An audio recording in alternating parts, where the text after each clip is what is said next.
प्यारे बच्चों, आप सभी लॉकडाउन के कारण अपने अपने घरों में हैं। ऐसे समय में हम लेकर आए हैं आपके लिए डिजी साथ कार्यक्रम। इसके माध्यम से आप प्रत्येक दिन सोमवार से शुक्रवार तक पूर्वाह्न 10 से 12 तथा अपराह्न 1 से 2 बजे तक अपने अपने कक्षाओं के अनुरूप कार्यक्रम देख सकेंगे। स्कूली शिक्षा एवं साक्षरता विभाग, झारखंड। नमस्ते दोस्तों, आप सबका झारखंड सरकार के डिजी साथ प्रोग्राम में स्वागत है। आइए देखते हैं कि आज हम क्या क्या पढ़ेंगे।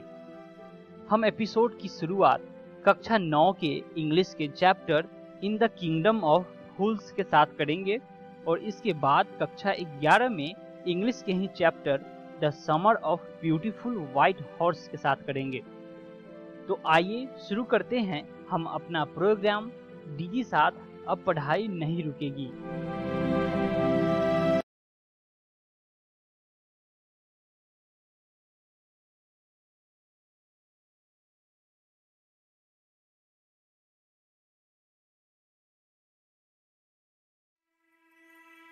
हेलो दोस्तों, कैसे हैं आप सब।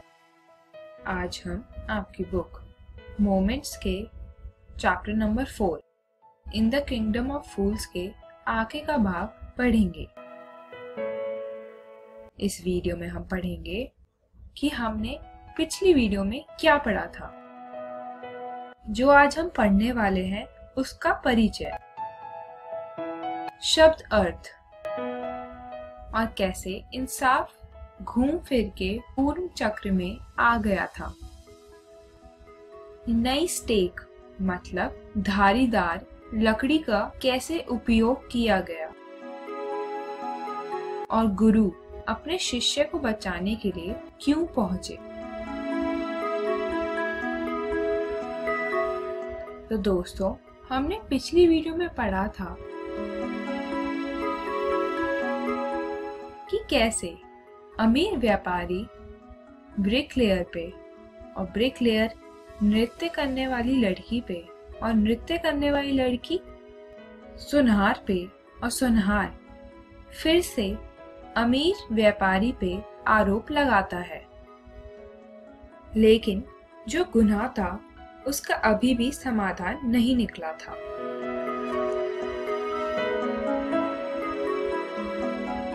आज हम पढ़ेंगे कि अमीर व्यापारी वही था जिसकी दीवार के वजह से चोर की मौत हुई थी। राजा ने व्यापारी को डेथ सेंटेंस मतलब मौत की सजा का आदेश दिया और नई धारीदार लकड़ी मंगवाने को बोला। अमीर व्यापारी स्टेक के लिए बहुत पतला था, इसलिए उन्होंने एक मोटा आदमी मतलब जो कि शिष्य था वो ढूंढा। गुरु अपने शिष्य को बचाने के लिए तुरंत आए। दोस्तों, इस चैप्टर में कुछ कठिन शब्द मतलब डिफिकल्ट वर्ड्स हैं। पहला, justice had come full circle मतलब परिस्थितियां वापस वहीं आ गई जहां से शुरू हुई थी। इम्पेले मतलब सूली पर चढ़ाना। अपील्ड मतलब निवेदन करना। डिक्री मतलब आदेश। स्क्रैप मतलब मुसीबत।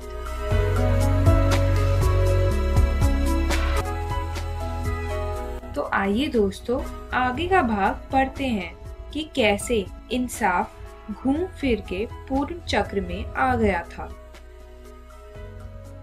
जब पता चलता है कि वह अमीर व्यापारी वही है जिसके घर की दीवार गिर के चोर की मौत हुई थी, तो उसे राजा ने मौत की सजा देने को कहा। अमीर व्यापारी रोने लगा और बोला कि वह वो नहीं है, बल्कि उसके पिता ने उन गहने को बनाने को बोला था और वो तो मर गए हैं और वह मासूम है। राजा ने जवाब में बताया कि माना व्यापारी के पिता ही असली गुनहगार हैं, लेकिन अब वह मर चुके हैं और उनके पाप उसे विरासत में मिले हैं, तो इसलिए व्यापारी को ही मरना होगा। अमीर व्यापारी को मारने के लिए नई स्टेक को मंगवाने का हुक्म दिया गया। स्टेक को धार दी गई, लेकिन मंत्री को पता चला कि अमीर व्यापारी स्टेक के लिए बहुत ही पतला है, तो उस स्टेक के लिए किसी मोटे आदमी की जरूरत थी। राज्य में सबसे मोटा आदमी गुरु का शिष्य ही था, तो सबकी आंखें उस पर ही थी। इस फैसले से शिष्य बहुत रोया कि उसने क्या गलत किया है, लेकिन राजा के नौकरों ने बोला कि यह राजा का हुक्म है, इसलिए इसे मानना ही होगा। शिष्य को उसके गुरु की बातें याद आईं जब उन्होंने उसे इस राज्य में रुकने से मना किया था। गुरु ने अपनी दृष्टि से सब देख लिया। वह अपने शिष्य को बचाने के लिए भागे भागे गए। उन्होंने राजा को बोला कि उनके शिष्य से पहले वो उसे स्टेक से मार दे। तो दोस्तों, इस चैप्टर में हमने क्या पढ़ा? हमने पढ़ा कि कैसे इंसाफ घूम फिर कर पूर्ण चक्र में आ गया था। नई स्टेक मतलब धारीदार लकड़ी का कैसे उपयोग किया गया था, और गुरु अपने शिष्य को बचाने के लिए किस लिए पहुंचे थे। दोस्तों, आप भी घर जाके अपनी बुक मोमेंट से ये chapter in the kingdom of fools जरूर पढ़ें, ताकि आपको आगे का चैप्टर और भी अच्छे से समझ आ जाए। अगली वीडियो में हम पढ़ेंगे न्याय के देवता की हिस्सेदारी। रॉयल्स को तुरंत निष्पादित क्यों किया गया और लोगों ने गुरु से क्यों विनती की। अगली वीडियो में हम आपकी बुक मोमेंट से ये chapter in the kingdom of fools का पेज नंबर 25 और 26 पढ़ेंगे। तो मिलते हैं दोस्तों अगली वीडियो में। Thank you.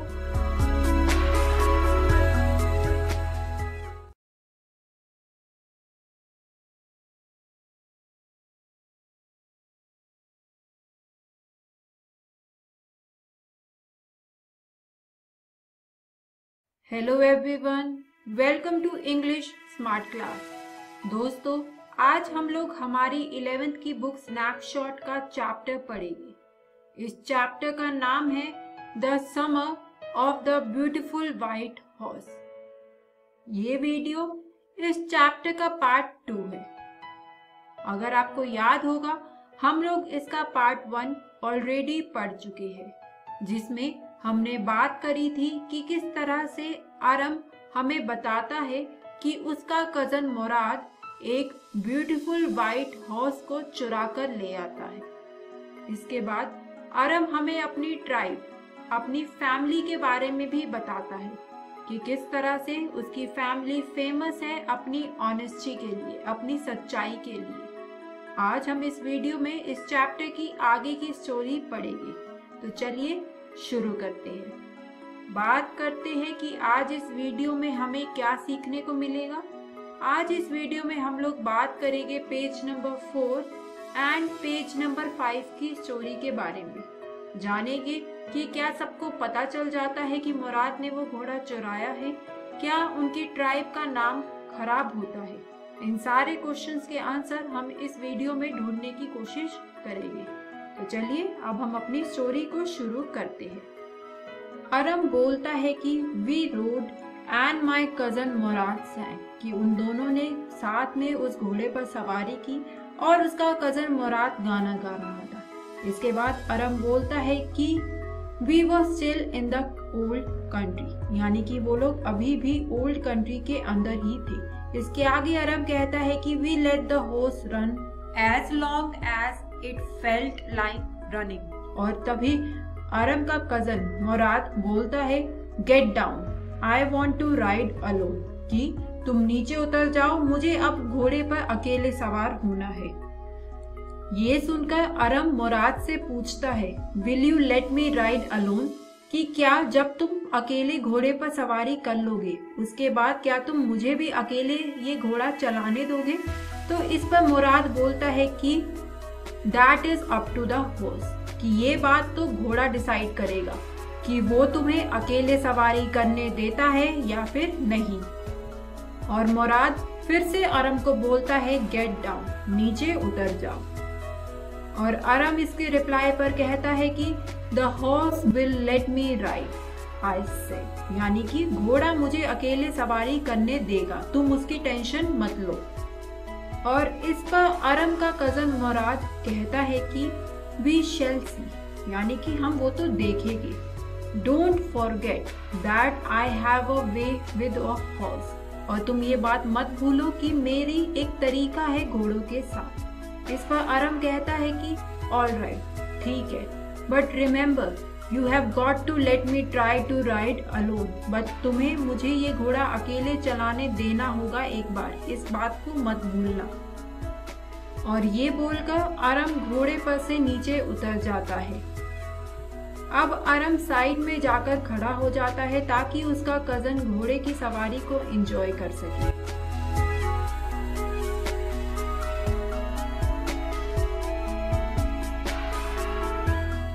अब मुराद को काफी देर हो जाती है उस घोड़े की सवारी करते हुए, और वो वापस से उस जगह पर आ जाता है जहाँ पर अरम खड़ा होता है। और अरम मुराद को देखकर बोलता है कि now it's my turn to ride, कि अब मेरी बारी है इस घोड़े को चलाने की। इस पर मुराद कहता है कि राइड, कि आकर घोड़े पर सवार हो जाओ। अरम ये सुनकर बड़ा खुश हो जाता है और वो जाकर घोड़े पर बैठ जाता है।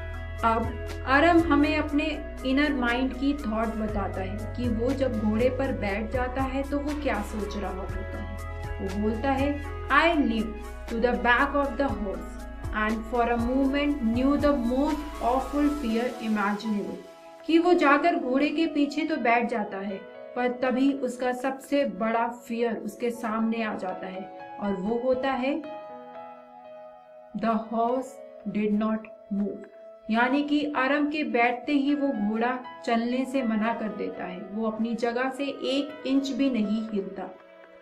और ये देखकर मुराद उसका कजन उसे बोलता है किक इनटू हिज मसल्स, कि उसके मसल्स पर किक करो तभी वो घोड़ा चलेगा। पर अरम फिर भी किक नहीं करता है। तब उसका कजन मुराद फिर से दोबारा से बोलता है What are you waiting for? कि आखिर तुम किसका वेट कर रहे हो? इस पर अरम हमें बताता है कि I kicked into the muscles of the horse, कि उसने घोड़े के मसल्स पर किक किया, but once again it reared and snorted, और उसके बाद वो घोड़ा चलने लगा।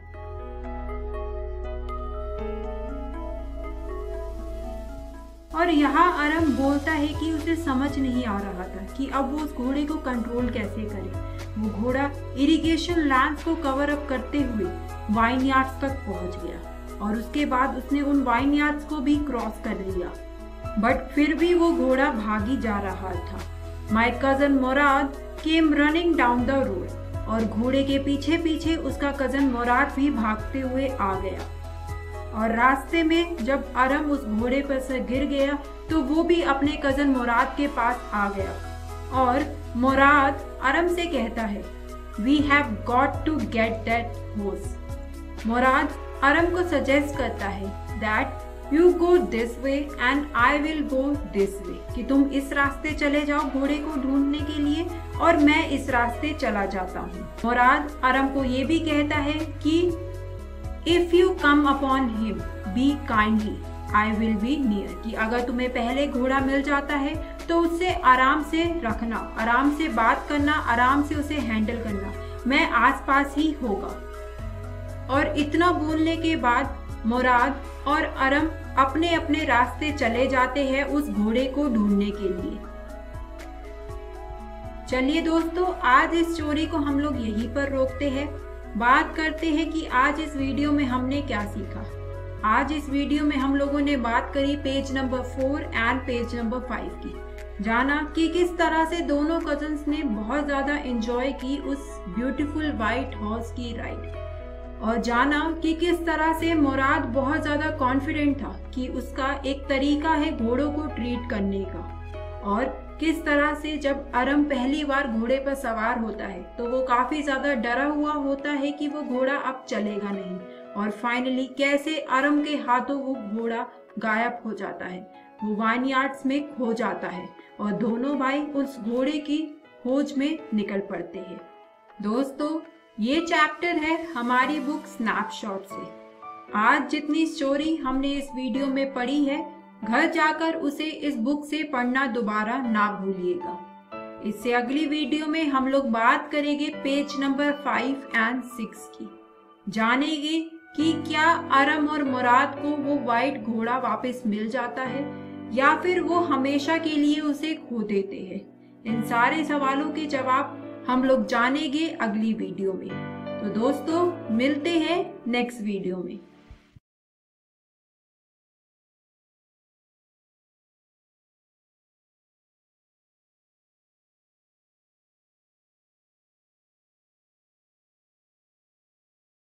Hello everyone, welcome to English smart class. दोस्तों, आज इस स्मार्ट क्लास में हम लोग बात करेंगे हमारी 11th की बुक स्नैपशॉट का chapter the summer of the beautiful white horse.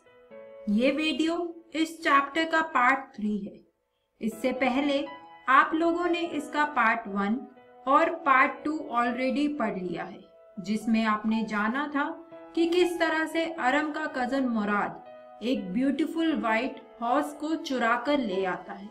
उसके बाद वो दोनों भाई उस घोड़े की सवारी करने के लिए निकल पड़ते हैं, और कैसे जब अरम उस घोड़े पर सवार होता है तो वो घोड़ा अरम को पीछे गिराकर आगे भाग जाता है, और अब वो दोनों उस घोड़े की तलाश में निकल पड़ते हैं। आज इस वीडियो में हम लोग इसके आगे की स्टोरी पढ़ेगी। तो चलिए शुरू करते हैं। बात करते हैं कि आज इस वीडियो में हमें क्या सीखने को मिलेगा। आज इस वीडियो में हम लोग बात करेंगे page number 5 and page number 6 की स्टोरी की। तो चलिए दोस्तों, अब अपनी वीडियो को शुरू करते हैं। अब अरब हमें बताता है कि किस तरह से आधे घंटे बाद उसका भाई, उसका कजन मुराद वापस आ जाता है घोड़े के साथ, और वो बोलता है ऑल राइट कि अरम, तुम जल्दी से आकर अब घोड़े पर बैठ जाओ, क्योंकि the whole world is awake now, क्योंकि अब सुबह हो चुकी है और सब लोग जाग चुके हैं। इस पर अरम थोड़ा डर जाता है, तो वो बोलता है व्हाट विल वी डू, यानी कि अब हम लोग क्या करेंगे। इस पर अरम का कजन मुराद सजेस्ट करता है कि well, we will either take him back और hide him until tomorrow morning, या तो हम इसे वापस ले जाएंगे इसके ओनर के पास, या फिर हम इसे अगली सुबह तक छुपा कर रखेंगे ताकि कोई पता न लगा सके कि ये सफेद घोड़ा हम लोगों के पास है। इस पर अरम पूछता है कि where will we hide him, कि आखिर हम इस ब्यूटीफुल व्हाइट हॉर्स को कहाँ पर छुपाएंगे। और इसके रिप्लाई में मुराद बोलता है आई नो अ प्लेस, कि उसे एक ऐसा प्लेस पता है जहाँ पर वो इस घोड़े को छुपा सकते हैं। इसके बाद अरम अपने कजन से पूछता है कि how long ago did you steel this horse, कि आखिर तुम्हें कितना टाइम हो गया है इस घोड़े को चुराए हुए। यहाँ पर अरम हमें ये भी बताता है कि उसे एकदम से ख्याल आता है कि बहुत टाइम हो गया है उसके कजन मुराद को डेली मॉर्निंग कहीं जाते हुए, और सिर्फ ये आज की ही मॉर्निंग है जब उसके कजन मुराद ने उसे भी बुलाया है अपने साथ। इस क्वेश्चन पे मुराद बोलता है कि Who said anything about stealing a horse, कि तुम्हें किसने बोला है कि ये घोड़ा मैंने चुराया है।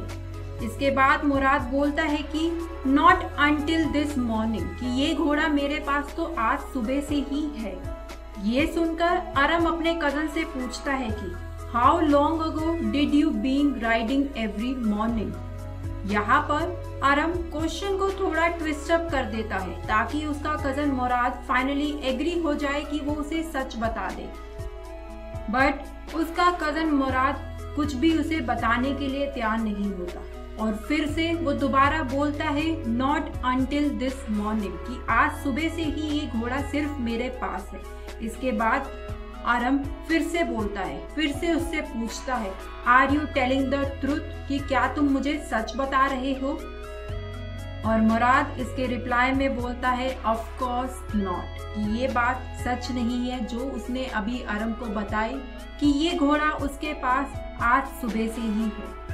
इसके बाद मुराद बोलता है कि अगर हम पकड़े गए तो तुम्हें सबको यही बोलना है कि ये घोड़ा हमारे पास आज सुबह तक ही है और इसीलिए मैं तुम्हें इससे ज्यादा कुछ नहीं बता रहा हूँ ताकि तुम्हारे लिए झूठ बोलना मुश्किल ना हो। और मैं नहीं चाहता कि हम दोनों झूठे बन जाए, इसलिए मैं तुम्हें उतनी ही बात बता रहा हूँ जितनी बात सच है। और ये सुनकर अरम बोलता है कि ऑल राइट। अब उन दोनों भाइयों ने उस घोड़े को ले जाकर एक डेजर्टेड वाइनयार्ड में छुपा दिया और अरम हमें बताता है कि वो किसी फार्मर का है जो उसे अब यूज नहीं करता और बताता है कि किस तरह से वहां पर कुछ ओट्स पड़े थे और कुछ ड्राई अल्फाल्फा रखे हुए थे। इसके अलावा उस वाइनयार्ड में कुछ भी नहीं था और अरम और मुराद उस घोड़े को वहां पर छुपाकर अपने घर की तरफ चलने लगे। घर की तरफ जाते हुए मुराद अपने कजन अरम को बोलता है कि स्टार्टिंग में इतना इजी नहीं था उस घोड़े को इतने अच्छे से बिहेव करवाना, बट उसके बाद वो बोलता है कि I have a way with a horse, कि मेरा एक तरीका है घोड़ों के साथ। इसके आगे वो अपने कजन अरम को बोलता है कि I can get it to what to do anything I want it to do. और इसके आगे मुराद बोलता है कि horses अंडरस्टैंड मी, कि वो मुझे समझते हैं। अब ये सब कुछ सुनकर अरम अपने कजन मुराद से पूछता है how do you do it, कि आखिर तुम ये ऐसे करते कैसे हो। और इसके रिप्लाई पे मुराद बोलता है कि I have an understanding with a horse, कि मेरी एक अंडरस्टैंडिंग है घोड़ों के साथ। इस पर अरम बोलता है यस, कि वो तो ठीक है, पर किस तरह की अंडरस्टैंडिंग है तुम्हारी घोड़ों के साथ, ऐसा अरम अपने कजन मुराद से पूछता है। तो वो इसके रिप्लाई में बोलता है कि a simple and honest one. और ये सुनकर अरम रिप्लाई करता है आई विश आई न्यू, कि काश मुझे भी वो अंडरस्टैंडिंग पता होती, मुझे भी वो सिंपल एंड ऑनेस्ट इक्वेशन जो उसके कजन मुराद की घोड़ों के साथ है वो पता होती, कि मुझे भी पता होती how to reach an understanding like that, like his cousin Mourad with a horse. और ये सुनकर मुराद अपने कजन से बोलता है अरम से कि you are still a small boy. इसके आगे मुराद बोलता है कि When you get to be 13, you will know how to do it, यानी कि जब तुम 13 साल के हो जाओगे तुम्हें अपने आप पता लग जाएगा कि तुम्हें वो अंडरस्टैंडिंग कैसे डेवलप करनी है। इसके आगे अरम हमें बताता है कि वो घर चले जाते हैं और वो ब्रेकफास्ट करते हैं और उसी आफ्टरनून उनके अंकल उनके घर पर आते हैं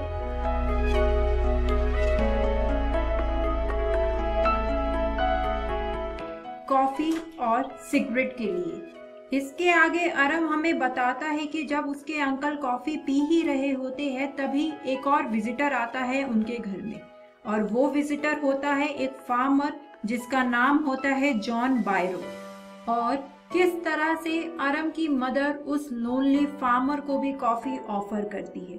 इसके बाद वो lonely farmer John Byro uncle के साथ बैठकर बात कर रहा होता है।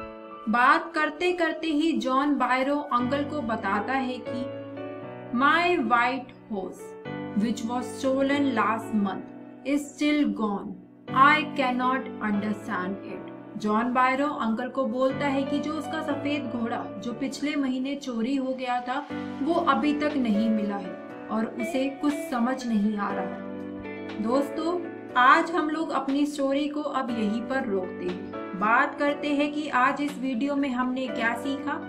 आज इस वीडियो में हम लोगों ने बात करी पेज नंबर 5 और 6 की। जाना कि किस तरह से फाइनली दोनों कजन्स को वो घोड़ा वापस मिल जाता है, किस तरह से अरम सच जानने की कोशिश करता है कि क्या उसके कजन मुराद ने वो घोड़ा चुराया है और अगर सही में चुराया है तो उसे कितना टाइम हो गया है उस घोड़े के साथ। और इसके बाद हम देखते हैं कि स्टोरी में एक ट्विस्ट आ गया है और वो ट्विस्ट ये है कि जिसका वो घोड़ा असलियत में है, जो कि है जॉन बायरो का, वो अरम के घर पर आ जाते हैं। ये चैप्टर है हमारी बुक स्नैपशॉट से, तो घर जाकर आप इस चैप्टर को दोबारा पढ़ना ना भूलिएगा। इससे अगली वीडियो में हम लोग बात करेंगे पेज नंबर 7 और 8 की। जानेंगे कि क्या जॉन बायरो को पता चल जाता है कि वो घोड़ा अरम और मुराद के पास है। क्या पूरे गांव में उनकी ट्राइब के बारे में बात फैलती है कि उनकी ट्राइब के 2 लड़कों ने एक घोड़े को चुराया है। इन सारे क्वेश्चंस के आंसर हम लोग जानेंगे अगली वीडियो में। तो दोस्तों, मिलते हैं नेक्स्ट वीडियो में। नमस्ते दोस्तों, डिजी साथ के आज के एपिसोड में आशा करता हूँ कि आपको बहुत कुछ सीखने को मिला होगा। आइए देखते हैं कि आज हमने क्या क्या पढ़ा।